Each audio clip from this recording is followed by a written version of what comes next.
शुरू में आप या एज अ पार्टी ड्रग इसको यूज़ करते हैं या आप अपने दोस्तों के साथ एज अ रिक्रिएशनल ड्रग इसको यूज़ करते हैं, उसके बाद आप इसके डिपेंडेंट हो जाते हैं। जिस वक्त आप ये डोज़ नहीं लेंगे आपकी हालत ख़राब होगी, आपकी तबीयत ख़राब होगी, कोई काम करने को दिल नहीं करेगा, चिड़चिड़ापन आ जाएगा, बहुत सारे इसके साइन सिम्टम्स होते हैं। देखें, जो भी नारकोटिक्स होती हैं, जो भी ड्रग्स होती हैं ना, इनिशियली तो उनकी डोज़ बड़ी लिमिटेड होती हैं, लेकिन आहिस्ता आहिस्ता रेजिस्टेंस बढ़ती जाती है, डोज़ बढ़ती जाती है। फिर आप आधे ग्राम से 1 ग्राम, फिर 1.5 ग्राम, फिर 2 ग्राम एवरी डे। फिर ये होगा कि आप पहले अगर दिन में 1 दफ़ा लेते थे तो फिर आप दिन में 2 दफ़ा या 3 दफ़ा शुरू हो जाएंगे। तो ये एक ऐसा विशियस साइकिल है जो कि आगे से आगे को चलता है, और इसका जो समझ लें कि जो एंड है वो मौत है। तो जब तक आप खुद ना चाहें किसी भी चीज़ को, किसी भी आदत को छोड़ना, तो फिर नामुमकिन है। मेरा पंजाब की तमाम वीडियोस देखने के लिए हमारे चैनल को सब्सक्राइब करें और बेल के आइकन को प्रेस करें ताकि हमारी आने वाली तमाम वीडियोस आप तक बासानी पहुंच सकें। अस्सलाम वालेकुम नाज़रीन, मैं हूं आपका होस्ट उस्मान और आप देख रहे हैं मेरा पंजाब। नाज़रीन, बहावलपुर इस्लामिया यूनिवर्सिटी फाश वीडियो का स्कैंडल, आप सब जानते हैं इस बारे में। यूनिवर्सिटी में तलबा और तालिबात जो हैं वो आइस और ड्रग्स जो है उसके इस्तेमाल में मुबतला पाए गए, और सेक्स जैसी दीगर जो हैं फहाश वीडियोज़ जो हैं वो भी चीफ़ सिक्योरिटी ऑफिसर के मोबाइल से बरामद की गई। मेरे साथ डॉक्टर मतीन खोखर साहब मौजूद हैं, इनसे मैं गुफ्तगू करूँगा और जानूँगा कि ड्रग और आइस जो है इसके क्या नुकसानात हैं और ये किस तरह से हमारे माशरे को तबाह कर रही है। अस्सलाम वालेकुम। वालेकुम सलाम, thank you very much. Doctor साहब, मुझे बताएं, ड्रग्स और आइस जो है किस तरह से हमारे माशरे को तबाह कर रही है। आप जानते हैं कि इस्लामिया यूनिवर्सिटी बहावलपुर में एक वाक़या पेश आता है, तलबा और तालिबात की एक बड़ी तादाद जो है इस स्कैंडल में मुलव्वस पाई गई, उनकी फाश वीडियोस बनी, ड्रग्स का इस्तेमाल बहुत ज़्यादा वहाँ पे देखा गया। तो ड्रग्स जो है वो किस तरह से इंसान को तबाह करती है और आप किस तरह से इस चीज़ को देखते हैं? सर, बेसिकली सबसे पहली चीज़ ये है कि ड्रग्स आपको लगती कैसे हैं, उसके ऊपर हम थोड़ी सी बात करेंगे। आप देखें कि जितने भी आपके स्कूल और कॉलेजेस हैं जिसके अंदर टीनेजर्स आपके जो के पढ़ते हैं, उन लोगों को एक्सीडेंटली इसके ऊपर लगाया जाता है। किसी को कहा जाता है जी इससे आपकी एनर्जी बूस्ट होगी, किसी को कहा जाता है जी इससे आपको नींद कम आएगी, आप पेपर की अच्छी तैयारी कर सकते हैं, किसी को कहा जाता है जी दिमाग तेज़ होगा। कुछ लोगों को तो वैसे ही बताए बगैर जो है वो उनको उसकी डोज दे दी जाती है। बाद में पता चलता है जी 1 दफ़ा, 2 दफ़ा, 3 दफ़ा, और फिर आहिस्ता आहिस्ता वो उसके ऊपर लग जाते हैं, और जब एक दफ़ा वो उसके एडिक्ट हो जाते हैं फिर उसके बगैर उनका गुजारा मुश्किल होता है। इसका इलाज जो है वो क्या है, और जो इस पे लोग लग जाते हैं वो इससे क्या छोड़ सकते हैं, ये पॉसिबल है, या एक दफ़ा जो लग गए हैं वो इसको छोड़ नहीं सकते, मरते दम तक उन्हें ये यूज़ करनी पड़ेगी?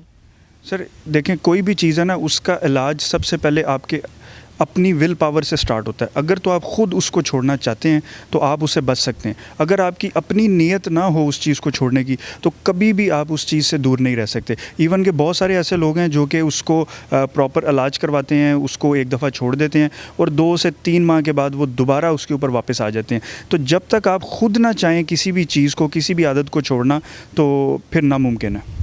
ये कितनी जो है इसकी जो डोज़ है वो इस्तेमाल करें, कितने मंथ तक या कितने दिनों तक इस्तेमाल करने के बाद इंसान जो है इसका आदी हो जाता है?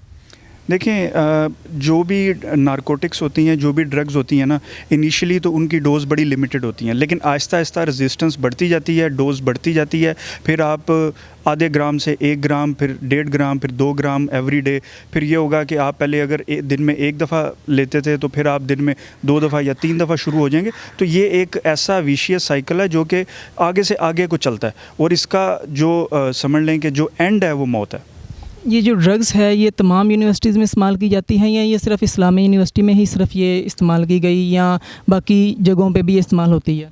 देखें, ड्रग्स के ऊपर कोई लेबल नहीं लगा होता कि ये इस्लामिया यूनिवर्सिटी में इस्तेमाल होगी, ये कहीं पे भी इस्तेमाल हो सकती है। और इस वक्त देखा जाए तो पाकिस्तान की बेशतर जो यूनिवर्सिटीज़ हैं, इवन के कॉलेजेस हैं, और इवन के कुछ हद तक अगर आप स्कूलों में भी देखें तो बहुत जगहों पे ये बच्चे जो हैं उनके बैग में या उनके पॉकेट्स में से ये पेरेंट्स कंप्लेन करते हैं कि ये पाई जाती हैं, और एक्सीडेंटली कपड़े धोते हुए जो है वो कोई ना कोई पूड़ी निकल आती है। तो ये आजकल बहुत कॉमन और बहुत आम हो चुकी हुई है।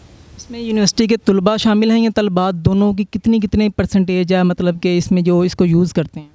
लेकिन सबसे ज़्यादा जो है ना, इसमें हम ऐसे डिवाइड नहीं कर सकते कि इसमें लड़के ज़्यादा हैं कि लड़कियां ज़्यादा हैं। अगर आप देखें तो इसमें ज़्यादातर तादाद हॉस्टलाइट्स की है, क्योंकि वो लोग घरों से दूर होते हैं और अकेले रह रहे होते हैं, उनके लिए कोई इतनी ज़्यादा रिस्ट्रिक्शन नहीं होती, और यार दोस्तों के कहने पे वो इस चीज़ पे लगते हैं और उसके बाद इसके आदी हो जाते हैं।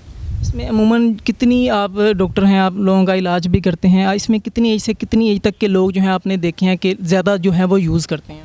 इसके अंदर जो ज़्यादा तादाद है वो आप लगा लें कि 13 साल से लेके तकरीबन 35 से 36 साल की जो ये एज लिमिट है, ये ज़्यादा लोग जो हैं वो ये लोग इन्वॉल्व हैं।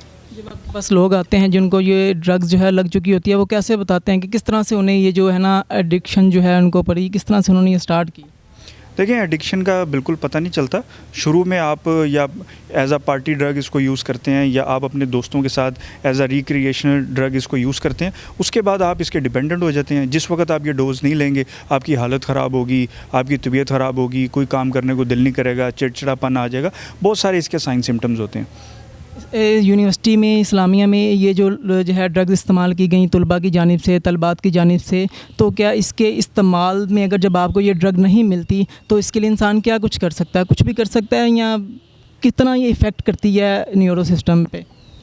देखें, ड्रग ख़तरनाक इसी वजह से है कि इसको छोड़ना मुश्किल है और इसकी एडिक्शन हो जाती है, और जिस वक्त आपके पास अपनी एडिक्शन पूरी करने के पैसे ना हों तो फिर आप कोई भी हद तक जा सकते हैं। तो उसके अंदर फिर अगर आप देखें, लड़कियां वो भी बहुत सारे ऐसे काम करने पे मजबूर हो जाती हैं जो कि हमारा माशरा और हमारा दीन एक्सेप्ट नहीं करता। अगर आप लड़कों की बात करें तो वो लोग कुछ ना कुछ उठा के बेचना शुरू कर देते हैं, चोरियाँ डकैतियाँ शुरू कर देते हैं, क्योंकि ये एक ज़रूरत बन जाती है फिर आपकी।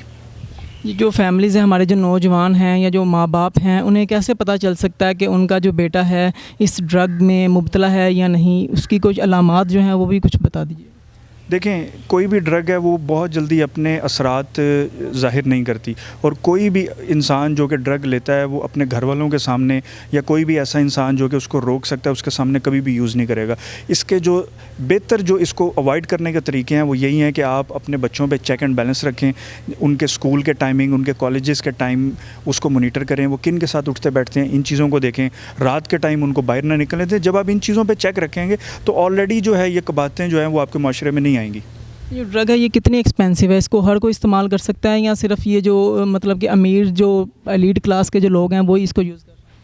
ये गरीबों की ड्रग नहीं आप इसको कह सकते, क्योंकि गरीब आदमी जो है वो तो स्मथ बॉर्डन का नशा करेगा या कोई छोटी मोटी चीज़ इस तरह की यूज़ करेगा। ये एक्सपेंसिव चीज़ है। ये तकरीबन आप देख लें तो 1000 रुपये से लेके कोई 3-3.5 तक इसकी पर ग्राम प्राइस है। इसके मुसलसल इस्तेमाल के बाद जो है क्या मतलब के इफ़ेक्ट पड़ते हैं? अगर कोई 2 या 3 साल इसको रेगुलर यूज़ करता है तो क्या बॉडी पे जो असरात हैं वो मुरतब होते हैं? देखिए, पहली चीज़ तो ये है, भूख लगना बंद हो जाती है, आपको नींद आपकी बहुत कम हो जाती है, आप चिड़चिड़ापन आपके अंदर आ जाता है, क़ुव्वत मुदाफ़अत तकरीबन आपकी ख़त्म हो जाती है। तो बहुत सारी चीज़ें ऐसी होती हैं कि मतलब आप बिल्कुल देख के पता चल रहा होता है कि यार ये बंदा कितना कमज़ोर है। आप चलते हुए पता चल रहा होगा आपका बैलेंस ठीक नहीं है, आप जो बात कर रहे हैं वो बात आपकी जो है वो प्रॉपर सेंसेस में नहीं होगी। तो इस तरीके की अलामात बहुत सारी आपके अंदर आ जाती हैं। नाज़रीन, जैसे कि आपने जाना कि बहावलपुर यूनिवर्सिटी में सारा मामला पेश आया, वहाँ की जो तलबा तालिबात हैं वो ड्रग्स जो हैं वो यूज़ करती हुई पाई गई। इवन चीफ़ सिक्योरिटी ऑफिसर जो है उसके पास भी ड्रग्स जो हैं वो बरामद हुई, आइस बरामद हुई। इसी सिलसिले में हम डॉक्टर मतीन साहब के पास मौजूद थे। इन्होंने बताया कि किस तरह से ये ड्रग जो है इंसान को नुकसान पहुँचाती है और किस तरह से इससे बचा जा सकता है। अपनी कीमती राय का इजहार कमेंट सेक्शन में ज़रूर कीजिएगा। अपने मेज़बान मोहम्मद उस्मान को इजाज़त दीजिए, फिर मिलूँगा किसी नई वीडियो में। तब तक के लिए अल्लाह निगहबान।